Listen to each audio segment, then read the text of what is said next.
You're watching ERi-TV. Welcome to our news broadcast. Here are the headlines.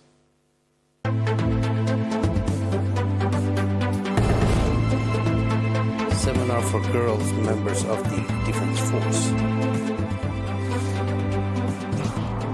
Seminar to empower women in Mayani.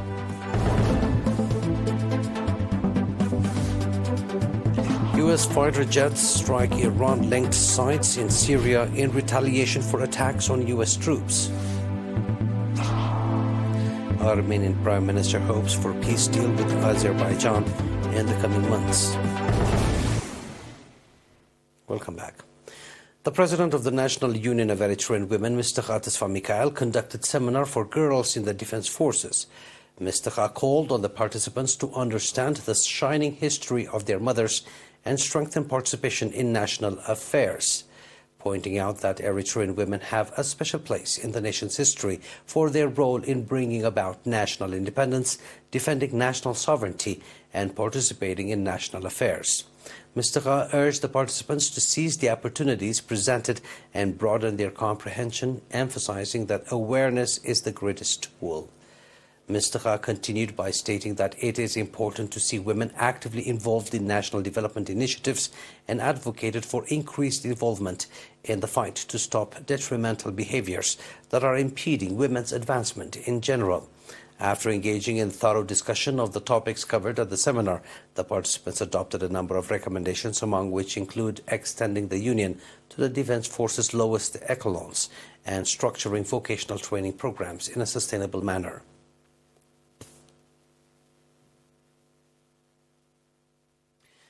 The Southern Region branch of the National Union of Eritrean Women held a seminar for its members in the Mayani subzone with a view to enhance women's overall capacity. Mr. Nait Afwerki, head of the union branch in the region, provided extensive briefing on the activities of the union branch in terms of achievements and challenges. Mr. Knight emphasized the importance of women possessing knowledge and skills in maintaining societal well-being and urged the participants to increase their involvement in that regard. The participants, on their part, called for sustainability of the seminars in which all members of the society, including men, to participate.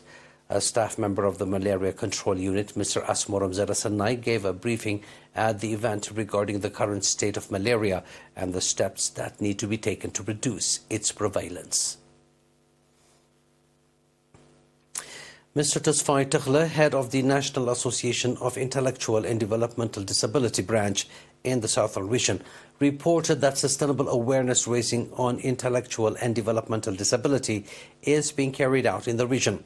At the meeting held in the port city of Asab, Mr. Tasfai gave briefing on the mission and objective of the association and activities that are being conducted to support citizens with the disability. Mr. Tasfai called on the public and stakeholders to boost contribution in the effort, indicating that regular meetings are being held with the parents of children with intellectual and developmental disabilities to establish means and ways to support them.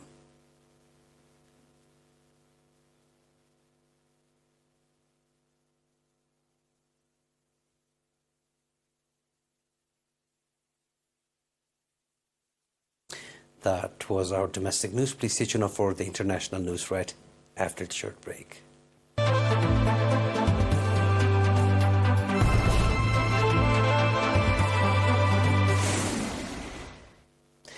U.S. fighter jets launched airstrikes earlier today on 2 locations in eastern Syria linked to Iran's Revolutionary Guard Corps, the Pentagon said, in retaliation for a slew of drone and missile attacks against U.S. bases and personnel in the region that began earlier last week. According to a senior U.S. military official, the precision strikes were carried out near Bokamal by 2 F-16 fighter jets, and they struck weapons and ammunition storage areas that were connected to the IRGC. A senior defense official said the site was chosen because the IRGC stores the types of munitions that were used in the strikes against U.S. bases and troops. According to the Pentagon, there have now been at least 19 attacks on U.S. bases and personnel in Iraq and Syria since October 17, including 3 new ones yesterday. Air Force Brigadier General Pat Ryder said 21 U.S. personnel were injured in 2 of those assaults that used drones to target Al-Assad Air Base in Iraq and Al-Tanf garrison in Syria. The official said the airstrikes were not designated to expand the conflict in the region, but to compel Iran to direct the militia groups to cease the attacks on American bases and personnel. Armenia's Prime Minister Nikol Pashinyan has expressed his commitment to signing a peace agreement with Azerbaijan in the coming months and establishing diplomatic relations after decades of conflict between the neighbors. The remarks came yesterday, just weeks after Baku recaptured the region of Nagorno-Karabakh from ethnic Armenian separatists. Azerbaijani Prime Minister Ali Asadov also said at the forum that Baku has been committed to peace and restoring transport links with Armenia since 2020. Last month, Azerbaijan launched an offensive to retake Nagorno-Karabakh, which is internationally viewed as Azerbaijan's territory, but has been ruled by ethnic Armenian separatists since the 1990s. The offensive prompted the mass exodus of most of Karabakh's 120,000 ethnic Armenians. Armenia and Azerbaijan have been involved in a 30-year-long conflict over Nagorno-Karabakh. The 2 countries have had no diplomatic relations, and their common border remains heavily fortified.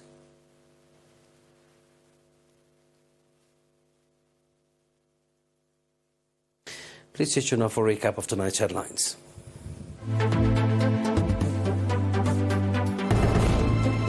Seminar for girl members of the Defense Force. Also a seminar to empower women in Myini.